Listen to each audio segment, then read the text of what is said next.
Hello बच्चों, let's read the question. The question is, in terms of Rydberg constant R, the wave number of the first Balmer line is. First Balmer line के लिए wave number क्या होगा Rydberg constant की terms में, ये हमें बताना है. तो देखिए इस क्वेश्चन को सॉल्व करने के लिए हमारा जो की कॉन्सेप्ट रहेगा उसमें हमें पता होना चाहिए. जब हम हाइड्रोजन स्पेक्ट्रम की बात करते हैं तो जो बामर सीरीज होती है उसमें जो ट्रांजिशन होता है ये n इक्वल्स टू 1 हो गया, मतलब ग्राउंड स्टेट है. फिर n equals to 2 first excited state, फिर n equals to 3 second excited state, n equals to 4 and so on. इस तरह से एक्साइटेड स्टेट होती है जिनको हम नंबर ऑफ ऑर्बिट भी कहते हैं. पहली जो सीरीज होती है वो लाइमन सीरीज होती है जिसमें जो ट्रांजिशन होता है वो हमेशा n इक्वल्स टू 1 में होता है, 2 से 1 में, 3 से 1 में, 4 से 1 में, या 1 से 2 में, 1 से 3 में, 1 से 4 में.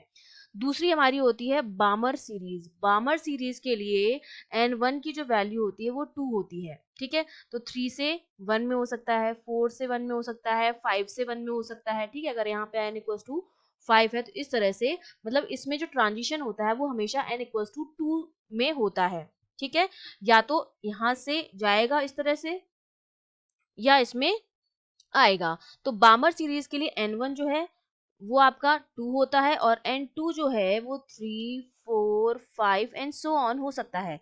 तो अगर मैं फर्स्ट लाइन की बात करूं तो फर्स्ट लाइन ये है बामर सीरीज की, ये आपकी क्या है फर्स्ट लाइन है. तो इसके लिए n2 की जो वैल्यू हो जाएगी वो कितनी हो जाएगी 3 हो जाएगी. तो हमें n1 जो है वो 2 है और n2 जो है वो 3 है बामर सीरीज की फर्स्ट लाइन के लिए. तो जो लैम्डा की वैल्यू होती है ट्रांजिशन के केस में वो होती है 1 अपॉन लैम्डा, जो मेरा बराबर होता है लैम्डा का जो रेसिप्रोकल होता है वही वेव नंबर होता है जिसको हम न्यू बार से रिप्रेजेंट करते हैं. That is equals to R Z square 1 upon n1 square minus 1 upon n2 square.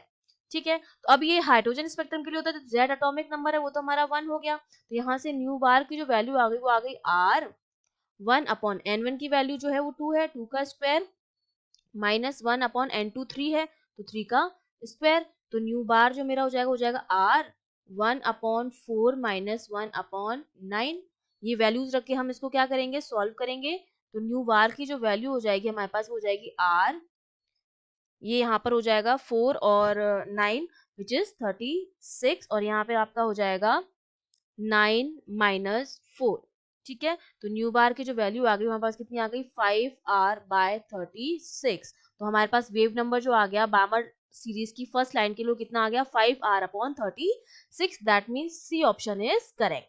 I hope you understood well. All the best.